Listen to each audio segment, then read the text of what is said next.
Во новата учебна година учениците од Крупиште ќе учат во опожарена зграда и по еден месец од пожарот во кој изгореа 2 од 4 училници, услови за настава во нив не се создадени, обвини на прес ВМРО. Во пресрет на новата учебна година, судбината на учениците од село Крупиште е неизвестна.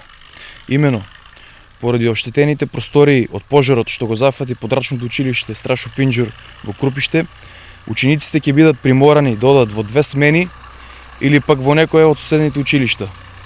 Пред само еден месец, градоначалникот Насев даде ветување дека ова училишна зграда ќе биде повторно во функција до почетокот на оваа учебна година. Но на лагата им се кратки нозите. Негрижата на директорот, градоначалникот и на Министерството за образование и наука е само доказ за незаинтересираноста кон граѓаните и кон клучните проблеми во ова населено место.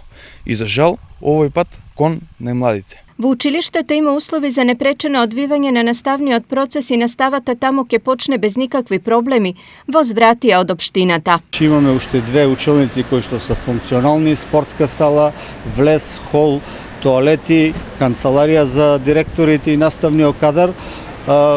Имајќи го предвид сето ова и увидот на екипата од Министерството за образование во делот од секторот за инвестиции, кои што се и надлежни они да го направат, мислам дека додека се среди школото, ние моравме да преземеме одредени чекори. Конкретно, училишниот одбор на Страшо Пинџур донесе одлука да наставата во Крупиште се одвива во 2 смени, односно прва смена оделенска настава од 1 до 5 оделение 9 ученика во 2 училници, како што впрочем и досега беше, и втора смена ќе одат предметните наставници од 6 до 9 оделение учениците. Инаку во ова училиште учат 14 ученици, од кои 9 во оделенска, а 5 во предметна насока.